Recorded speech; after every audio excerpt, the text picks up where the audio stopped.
Om Vangme Manasi Pratisthita Manome Vachi Pratishthitam Aviravirma Edhi Vedasyama Anistha Shrutam Me Ma Prahasi Anena Dhitena Horatran Sandadhami Ritam Vadishyami Satyam Vadishyami Tanmamavatu Tadvaktaramavatu Avatu Mam Avatu Vaktaram Avatu Vaktaram.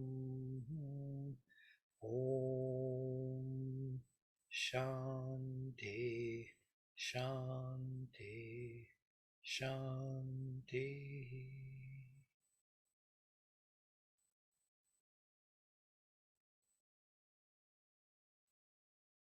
It's interesting that this time I got a new glimpse from this mantra.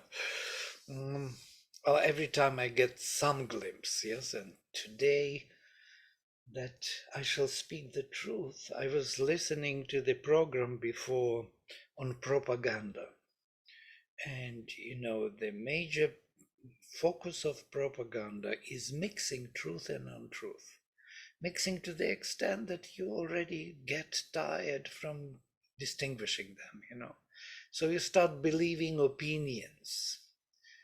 Opinions become, more important than the facts.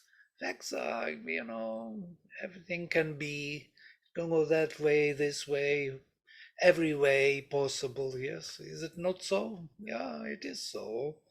So this kind of mixture creates this uncertainty in the mind, which is the most difficult to handle. Sri Aurobindo speaks about 3 types of lies. The first lie is that when you lie because you don't know the truth, you think that is the truth, which is very easy to correct. Once you discover the truth, you stop lying. You change. The second type is that you know that you lie. Also easy to correct because you know that you lie, so you will be able to correct. And the third type is impossible to correct because you don't know where the truth is and where the lie is. You mix them up so much already that there is no way out. So now in this light, let me speak the truth. I shall speak the truth. Yeah? It makes totally sense because, and that should protect me, should increase me, protect me. Yes, that I will really. So protect from what? From this mixture, admixture of the lie into the truth. It's quite a difficult task to stay aligned with the truth. It's not a simple thing, it seems.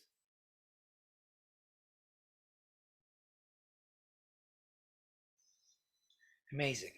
There was Goebbels, maybe Goebbels with G, from Hitler's command, and he had a vision of that the more the brutal lie, the more impact it has on consciousness, and its shadow will stay. And it is very difficult to argue with. So the lie has power. By the way, the word has power. It impacts consciousness. Yeah? So this is why it's so important to speak the truth. And not only the truth static, but also dynamic truth. The truth in the making, the truth which is making us that what we have to be. That means we need to know the direction where we are going, the aim of our life. And then only we will be able to speak the truth. So there are so many aspects of this. We live in this porridge of all kinds of information, opinions, and so on. Right. Opening the text.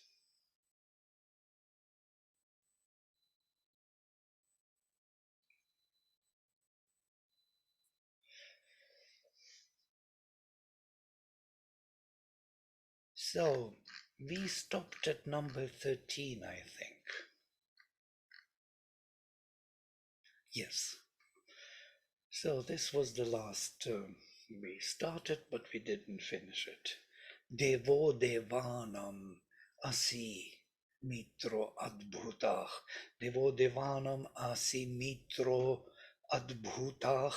Adbhuto vasur vasunam asi charuh adhavare. Sharman siyama tava saprathastame. Sharman siyama tava saprathastame. Agne sakye ma rishama vayam tava. God art thou of the gods, Devo Devanam asi. For thou art the lover and friend, Mitro Adbhutah. Adbhutah is a transcendental, wonderful friend. Now, Mitrach is usually the Godhead, yes, of consciousness, of the divine consciousness, Aditya, in masculine gender. In the classical Sanskrit, Mitram in the neuter is the friend, and not in the masculine gender. When it is masculine gender, it's always a god. But in Vedic Sanskrit, it can be also a friend and a god. It's from root ma, to measure, to create form, to shape, to create form in harmony, or consciousness is the creatrix of forms, Mitra. It's the divine consciousness which creates harmonious relations of all forms. And he's Adbhutah, wonderful or transcendental. Vasuh Vasunam asi, you are the richest art thou of the masters of the treasure. Charu Adavare, the founders of the home, this is the Vasunam. For thou art very bright and pleasant in the pilgrimage, Charu Adhavare, and the sacrifice. Sri Aurobindo translates Adhavara as the pilgrimage and sacrifice here. But in other places he says this is pilgrimage, sacrifice itself. So sacrifice as the adventure moving forward on the path. Yes. So in this adventure and moving forward on the path of sacrifice, you are Charu, you are the beautiful one. Very bright and pleasant. Interesting. He adds another meaning to Charu. Pleasant. Not only beautiful, for Sri Aurobindo, beauty is always connected with Ananda and bliss. And that's why pleasant. So beatitude, it is that Ananda Loka, yes? Loka of beatitude, which includes also bliss. Otherwise, how would we know that it is beautiful? It's only through feeling we know, oh, it feels very blissful, that's why it's beautiful. Otherwise, it may be perfect form, but there is no beauty in it. So, interestingly, you are the god among the gods, and Mitra transcendental, the divine consciousness transcendental, and you are among Vasus, a Vasu, and beautiful on the path of sacrifice. So why I'm kind of coming back to it, because there is this additional meaning. First meaning is that you are the luminous Godhead among the Godheads, transcendental consciousness, transcendental divine consciousness, creating all the shapes. And on the other hand, you are the vassal. And vassal is the luminous dweller within the substance. Interestingly, root vas, from which vassal is produced, has many meanings. It is to dwell, to wear, and to shine. From this root, Usha is produced, the divine dawn. Yes, she is shining from vas root. And from here, vastra, another word, you know the word, and the garments, the cloth, now because you kind of cover yourself with. And from here also, vasati as the dwelling place, or to dwell. So the Sri Aurobindo puts two roots together, or three even, into one translation of vaso, not in this place, but in another place, saying that this is the luminous dweller within the substance.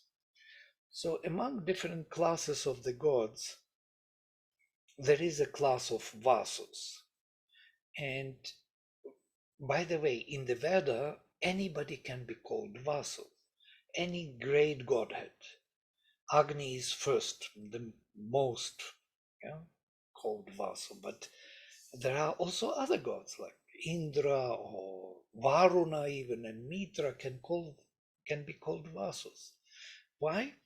Because when they change their position and become involved in the sacrifice, they become those luminous dwellers within the substance. And then they are called vasos, when they are involved in the sacrifice. So, in the first position, Devo Devanam Asimitro Adbhutah, you are the transcendental divine consciousness, God of the gods. Yeah? This is something above, not involved. And the second half, you are the involved Godhead. Among all the involved, you're the most involved. Yeah? And you're beautiful and blissful in the pilgrimage sacrifice. That means in the constant transformation in time. Makes sense. So these two additional ones. One is Paraprakriti and other is Aparaprakriti involved. Sharman Siyama Tava Saprathastame. May we be in your protection most extended. Literally. Sri Aurobindo translates as very wide and far extending is the peace of thy beatitude. Interesting. Sharman, Sri Aurobindo translates, it's actually a protection, you know this, yeah? But he will translate peace, always, strangely enough, it's from root sham, peace. But Sharman, Shri root has this idea of scattering, kind of spreading, but far extending. Saprathastame Sharmani. Sharman is also locative case, Vedic locative, is not cognizable in the classical. So in the peace and peaceful protection of thy beatitude, most extended, may that be the home of our abiding. Sharman is an amazing word. Yeah? In a way, it's a protection, it's a kind of place where you are safe, and it generates this peace and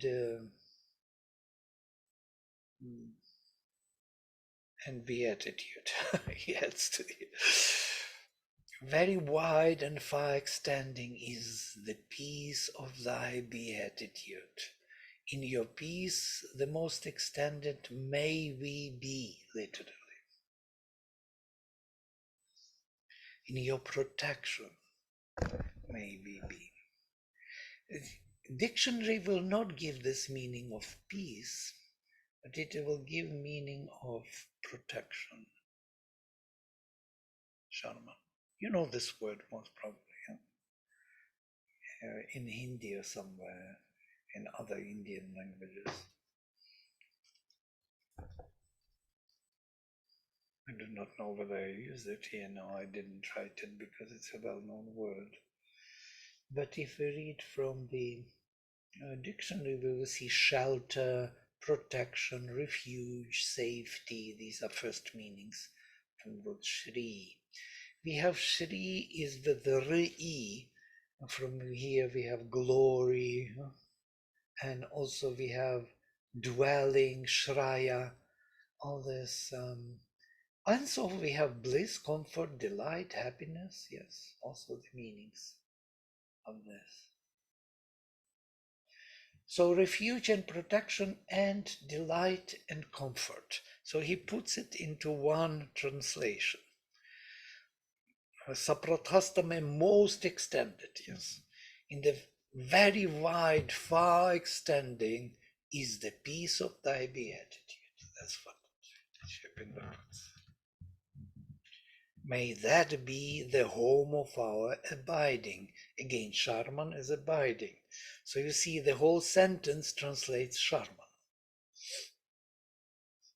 Protection, peace of thy beatitude, of thy enjoyment, comfort, and may that be, in that may we be in the most extended, in your abiding, in our abiding, that means in our home.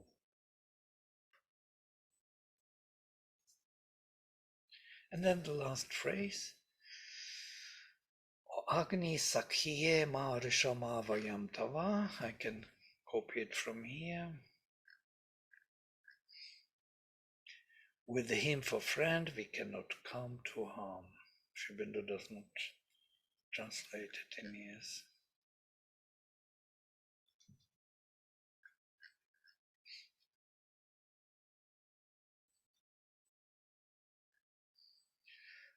Right. May we be free from harm, being close to you. So, he is transcendental Godhead, the divine consciousness which creates all the forms, and he is involved Godhead, the luminous dweller within the substance, who, with his beatitude and his power of bliss, generates the journey, sacrificial journey in time. May we stay always in his protection most extended. And then, verse number 14. Tatte bhadram yat samidhah suvedame soma bhutah jarase mridayat tamah dadhasi ratnam dravinam chadashushe agne sakhye ma rishama vayam tava. That is the bliss of him and the happiness, Bhadram. Te Bhadram, your Bhadram. That Bhadram is yours. For then is this will very gracious and joy-giving.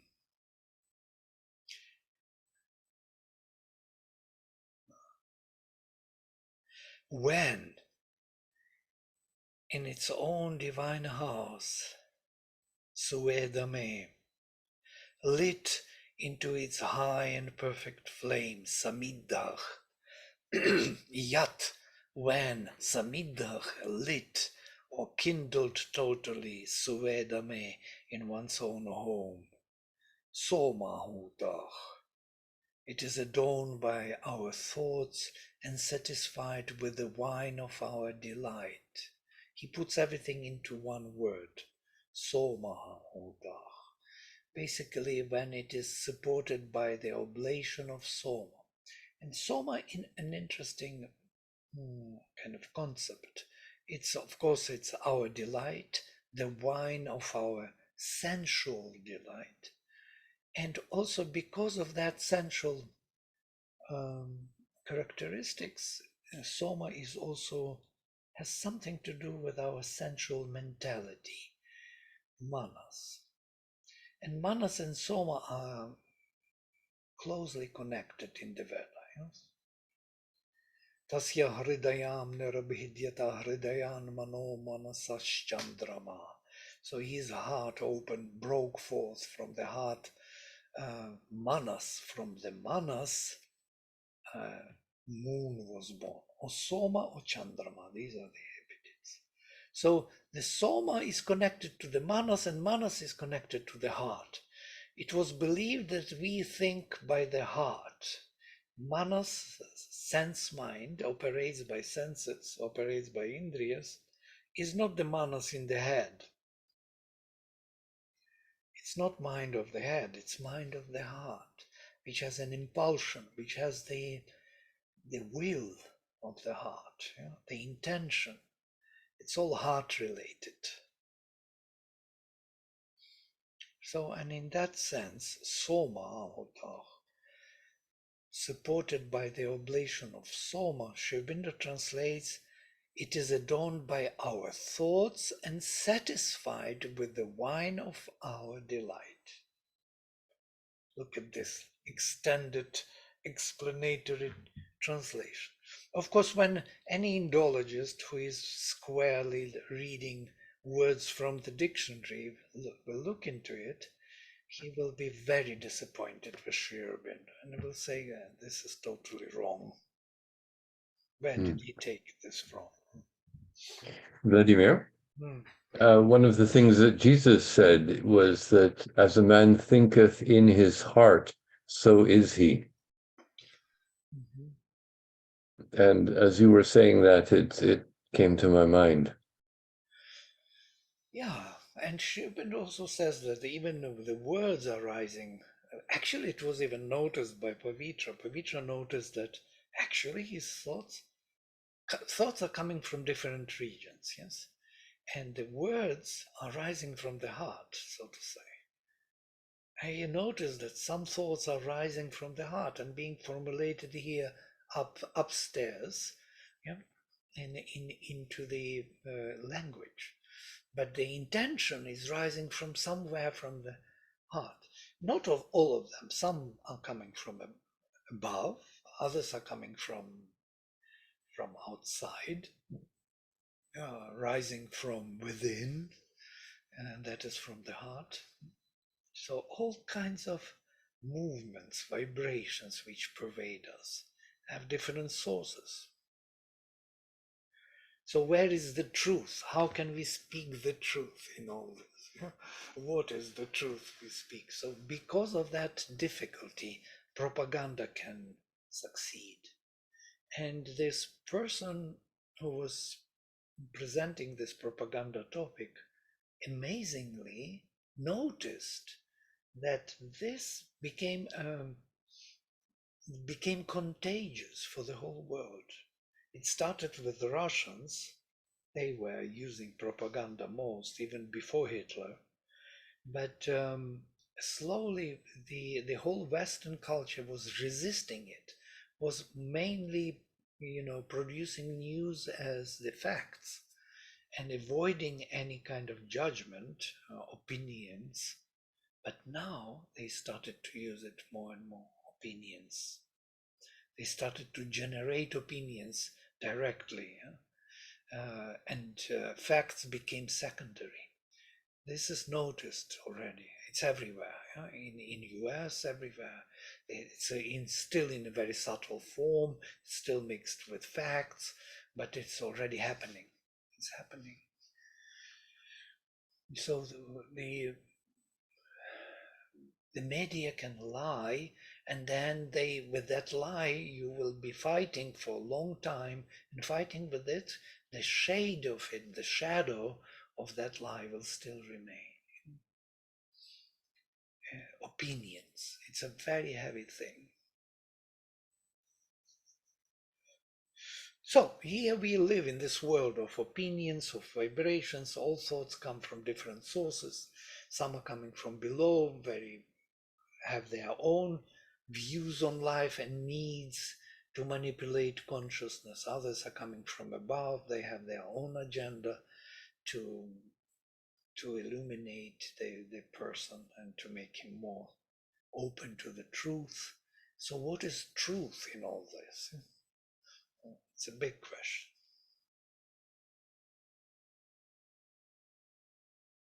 Truth is with sacrifice. The more we transform ourselves on the path and become closer to that truth we have to become, the truer we are. It seems there is no absolute truth. It's all, the world is in the making. And if we join that direction of making it truer, then we are speaking the truth.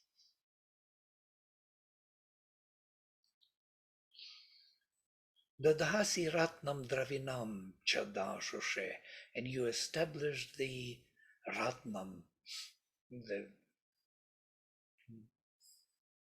wealth, the jewel, Dravinam. Dravinam, an interesting concept in the Veda.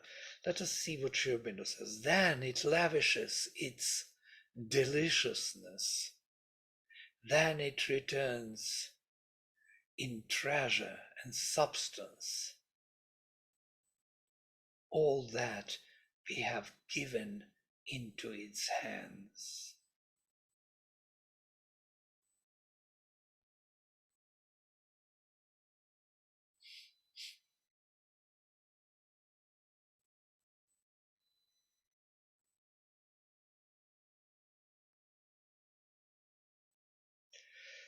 It's I think this is a profound interpretation of the text. Because in the text, literally, it says, you establish the Ratna and Dravina for the one who gives himself to you. Or for the one who gives, literally, maybe not himself, whatever he gives. So if he gives to you something, you establish it as the wealth and Dravina. Dravina is difficult to translate. We can translate it as the wealth or riches, but it is from root dru to run, flow, something which is substantial. It has to do with some substance, nearly material substance. Mhm. Is that dravya? Is it Dravya, dravya? absolutely. Substance? Yes, dravya is the same word, yes. It has to do with things, yeah, with material embodied things. Ratnam also, interestingly, it's some kind of transformed substance by the spirit. Yeah? Ratnam, which generates light, which generates bliss. It has something to do also with this enjoyment. There are several words of this kind. Rai, Ratnam, Radhas, all of them are used for that purpose, to express the wealth, the divine wealth. What is the divine wealth? It's the embodied, immaterial form, consciousness and bliss. And that's why the precious stones are actually symbolically represent that beauty. Yeah? If you take a diamond or if you take a gold, yeah, gold is that color, that substance which is already beautiful and true in its own. It doesn't rust. It is shining with the light of the truth. So the wealth itself, all the precious stones, gold, silver, they represent actually those transformative substances, transformed substances by the Spirit. So, and Dravina is of the same kind. It's some kind of realization in the body, already in the body.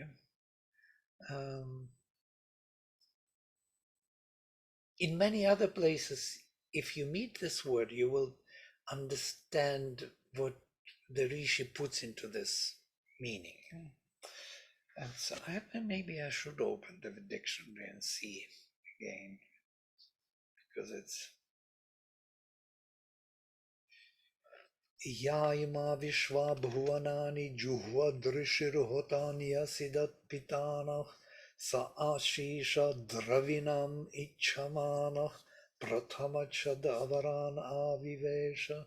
So there is the whole hymn where Dravinam Ichamana Prathama Chadavaran Avivesha. So he begging Bhikshamana, Dravinam Ichamana, he seeking the Dravina, the realization in the material formation. He, the Rishi, our father, hid the first generations and opened the whole history to the next generations. So we do not see the beginnings of Rig Veda, because we only hear about those Purva Rishayaha, ancient rishis, but we know only about Nutana Rishayaha, about modern rishis. So they were hidden by the one who wanted the achievement in the substance. It seems if we would know everything about our history, we would not be able to move forward. We need to leave behind all that which was achieved before. So there is this kind of idea of Dravina. So Dravina has to embody more and more the spiritual powers. That's what Rishi wants. That constant transformation, transmutation of our matter. Dravinam, let me check what dictionary gives. Sometimes it's interesting to see.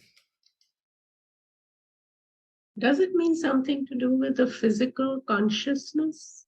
To embody it in the physical, in the bodily consciousness? Yes, I think so. Yes, in the substance, in the physical. In the substance. Yeah. So movable property from Dhru, yes, from here, Dravya, movable. That means not the house, but everything else which belongs to us, our belongings, if you will.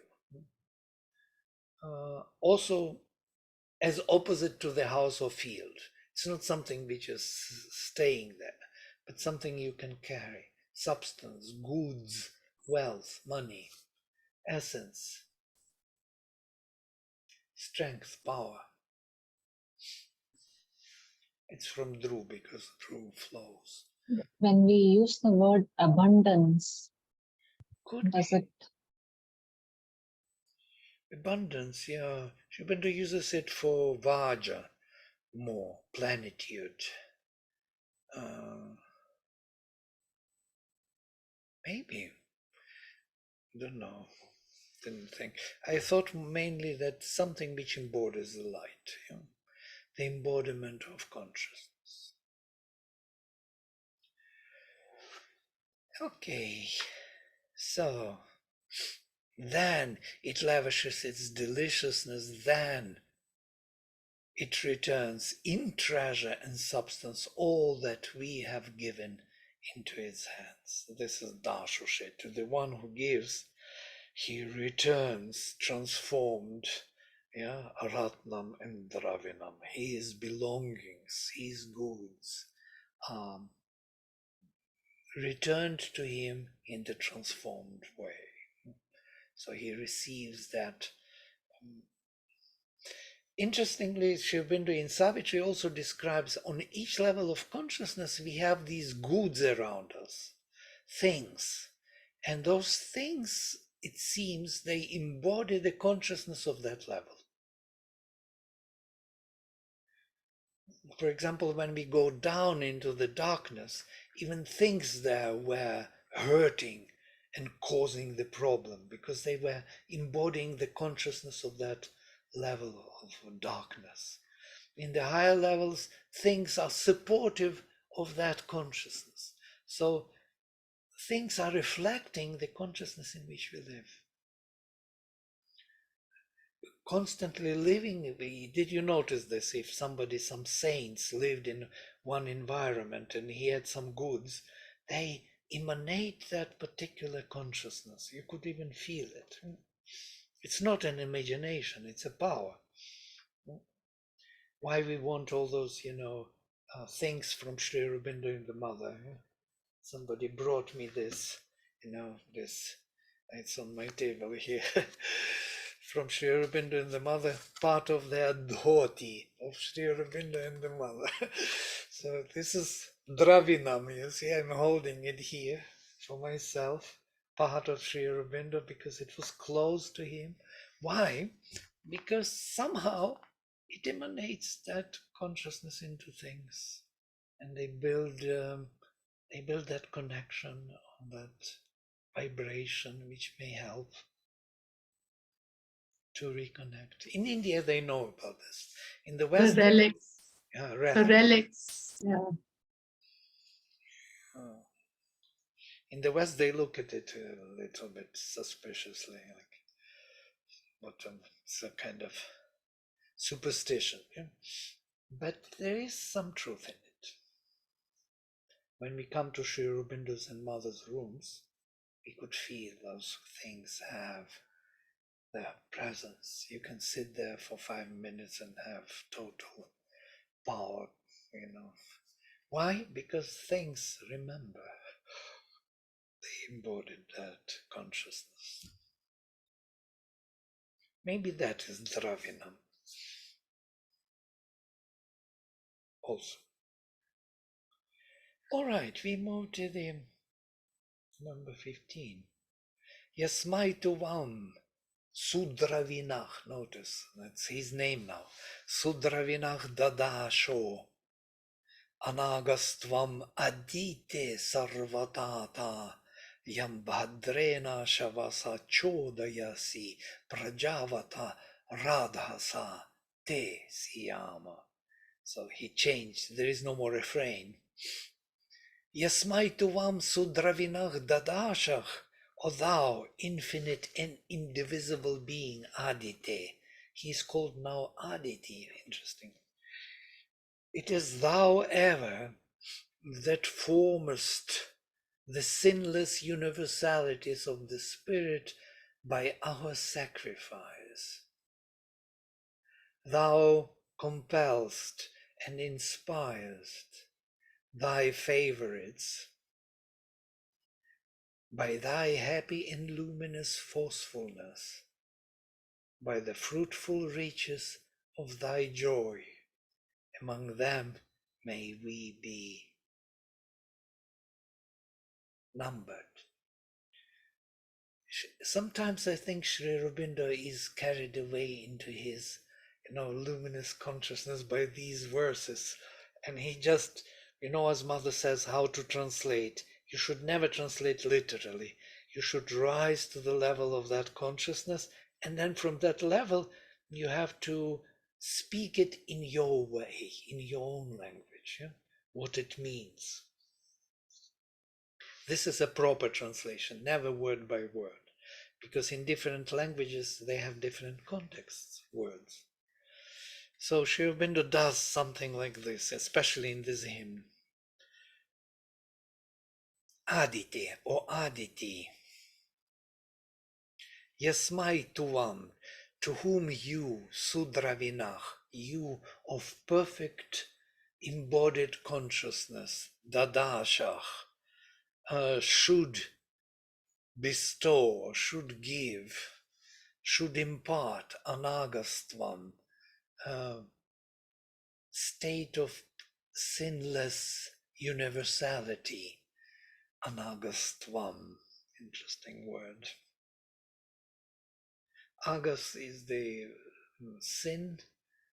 From here, ag, all these kindred roots, which mean this Python, narrowness, amhas, darkness, and agas, anagastvam, freedom from narrowness, freedom from sin.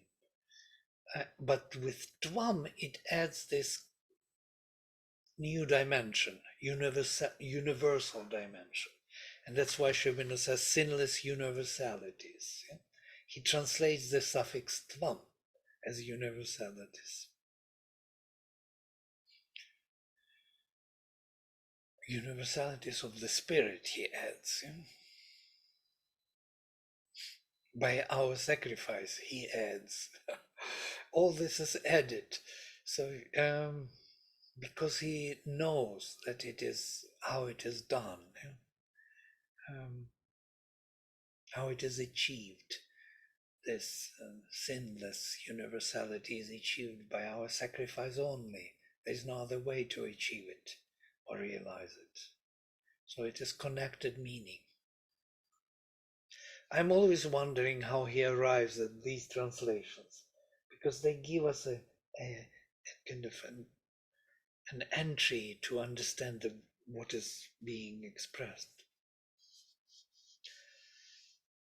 And why he is called Aditi is quite amazing. Yes? Before he was called Mitra, and the god among the gods, and Mitra of the transcendental, but now he is called Aditi, Sarvatata.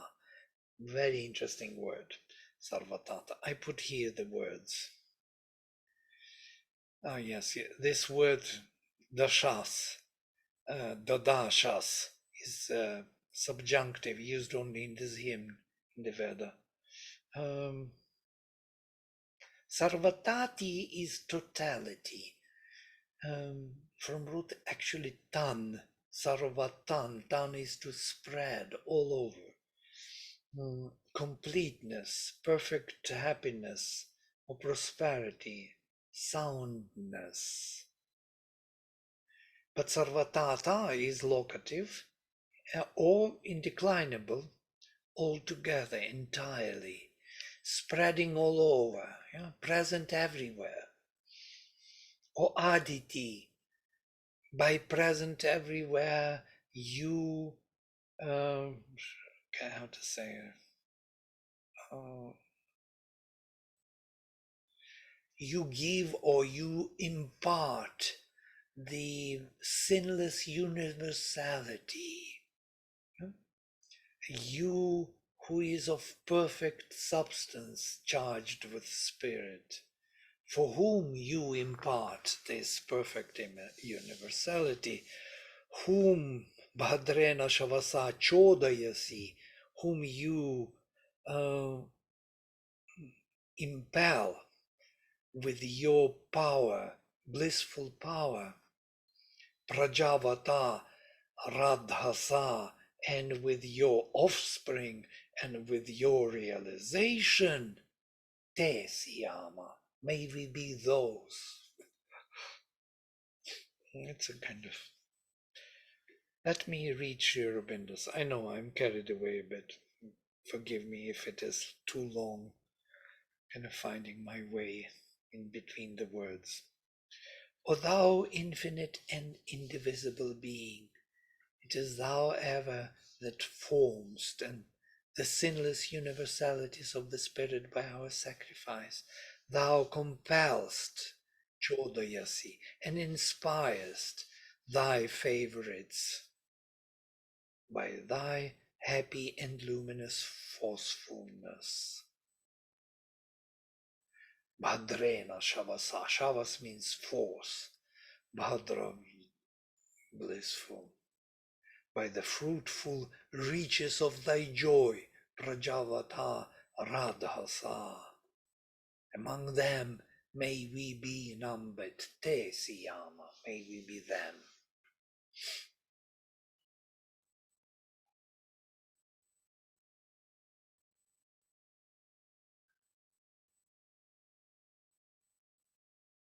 Interestingly, the word Aditi is used by Vedic rishis not only to indicate the Divine Mother, Aditi and Diti, which is a normal first meaning, but also in the hymn of Vasishtha, it is said, Adityasach, Aditayach Siyama. The hymn starts with this. May we be Adityas and may we be Aditis.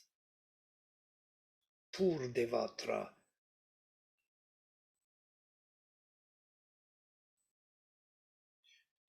Purdevatra Mahato Martyartha. I forgot already the line, but may we be Aditis and Adityas. How is that even possible? How can anyone say, may we be Aditis and Adityas? What does it really mean? May we be the Divine Mothers and the faculties of, or the sons of the Divine Mother. Can't translate this way. So here we have that, what Sri Aurobindo does to Aditi. O thou infinite and indivisible being. So this is how he translates O Aditi. Because it's difficult to explain in one go. But I believe that, truly speaking, it's a reference to Aditi in her various qualities, spiritual qualities. Yeah, her presence is there. Yes. But it's difficult to translate into the rational language, which always distinguishes things by words. It appeals to that quality of the Divine Mother. May we be Adityas, and Aditis means may we embody all the qualities of the Transcendental Mother, and we be the infinities incarnate. We ourselves will be infinities, which is the highest claim ever possible. May we totally embody the Divine Mother in our being. So this is something interesting. As Jesus says, coming back to Jesus, I am in the heart of every man. How is that even possible, to be in the heart of every man? And only through me you can come to my Father. So these are the similar statements, because the presence of that Spirit and its characteristics are the name of that deity. So it's a symbolic name which is embodying those characteristics which we want to embody. Vladimir, Yeah. why is the word thy favorites mentioned? Yes, yam, whom, literally whom you chodayasi, whom you are inspiring and compelling and inspiring. He puts two meanings into chodayasi. You remember chodayat, prachodayat in the yes, Gayatri mantra. Thy favorite, I do not know. He adds to it. Whom you?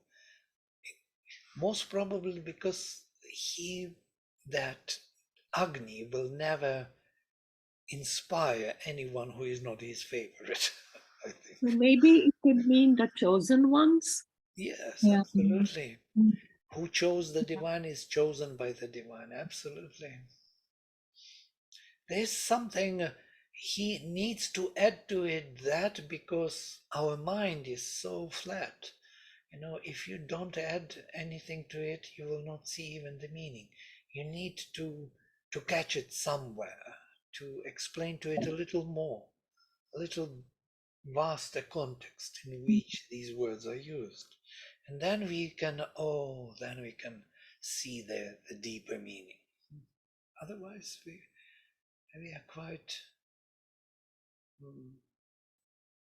So even the gods have favorites? Agni, yes, of course. They have favorites. Those who chose the gods were chosen by the gods, definitely. In Katha Upanishad, you remember it is said that nobody can realize the divine unless he's chosen by the divine. Only whom the divine is choosing, he can reveal his secret, his body. There's no other way. So there is a total security in that sense. We're totally secured.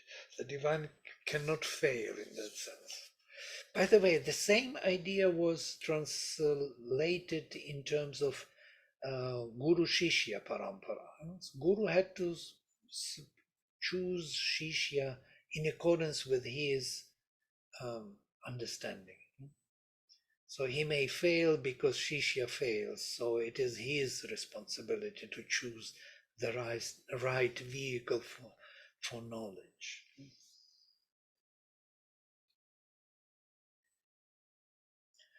And the last verse, and we will finish. I thought it's good to finish. Sattvam agne saubhagyas saubhagatvasya vidvan asmakam ayuh pratireha deva tanno mitro varuno mama hantam aditi sindhu prithivi utadyau. This is the refrain. This is the signature of Kutsangirasa. All his hymns will be finished with this signature. You know, Vedic rishis have very interesting way of signing their hymns. This is Kutsangirasa's signature. Every rishi, like Vasishtha, would have his own. When we will come to them, you will see that signature. This is his, but typical for Kutsangirasa. So, Sattvam Agni, you are that, O Agni, Saubhagatvasya Vidvan. So, thou art the knower of felicity, Saubhaga Tva. Tva is this suffix of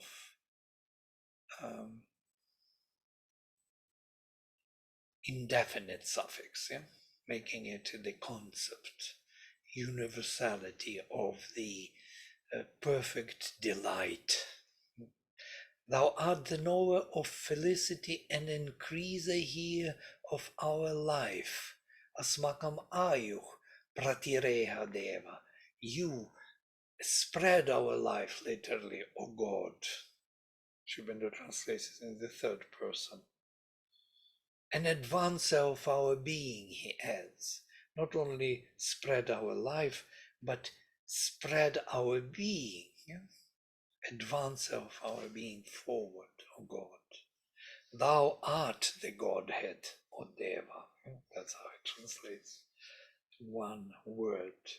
And then he does not translate Tanno Mitro Varunamama Hanta. May that be granted for us.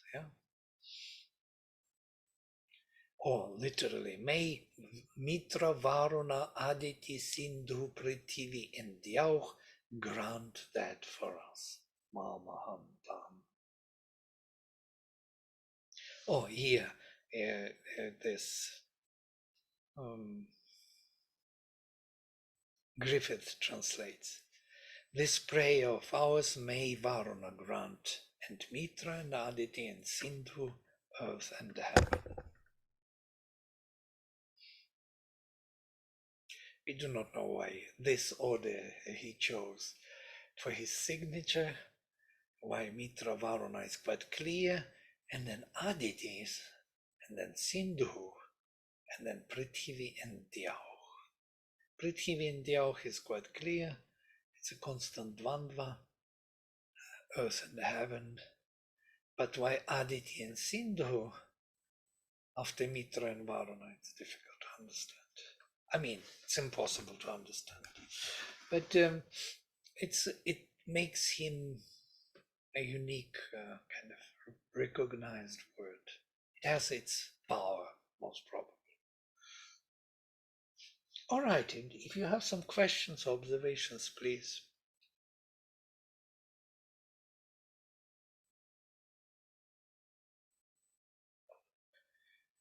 I will send you there.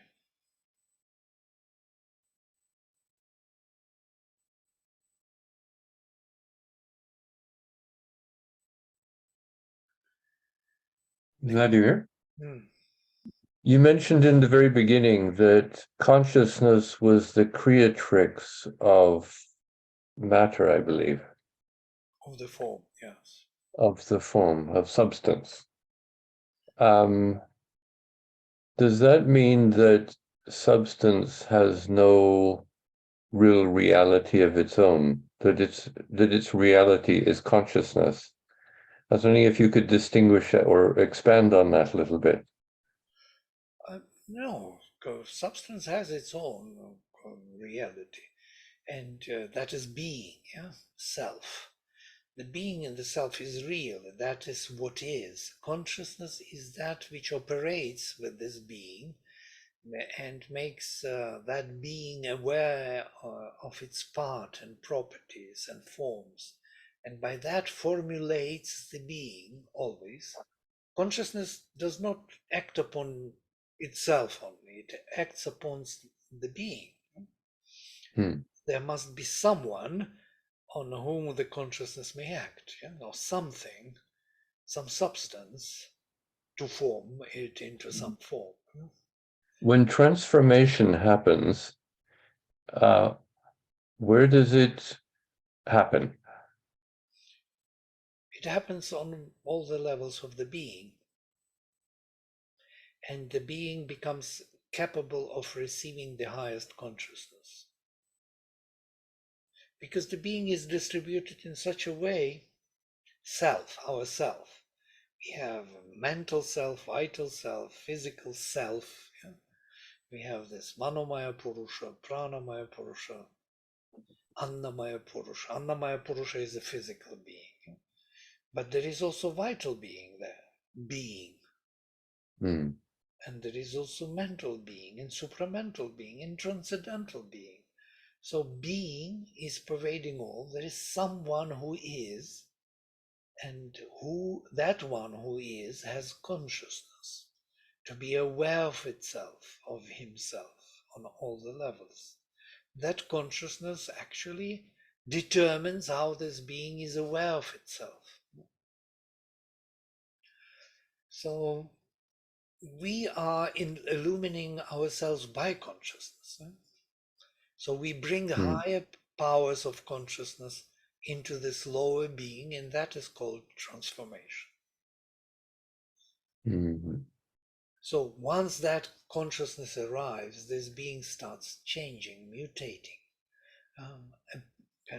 It is being formed by that higher power consciousness here constantly. Right. Yeah, that makes sense. Yeah, it's quite logical, actually. Yeah, thank you. Vladimir, then without substance, even consciousness would not really need to exist or exist. Absolutely. Absolutely true. Why consciousness should exist if there is nobody to be conscious? So if there is no conscious one, so why consciousness should be there? Of whom? Whom does it belong to? So there is no one to belong to. Consciousness is always an attribute of the being, the same as delight. Delight is the result of being conscious. Thank you. Well, it's in our logical way. Of course, Sri Aurobindo says this Trinity Satchitananda cannot be divided. Our mind is dividing it and trying to figure out what it is. But in that transcendental state, it is one and the same. Being, consciousness, power, and bliss cannot be kind of separated one from the other. It's a one totality of some kind. So when there is being, it is absolutely conscious of itself. It is almighty, all powerful, and it is all blissful. Can't be otherwise. We don't have the being without it, without those attributes.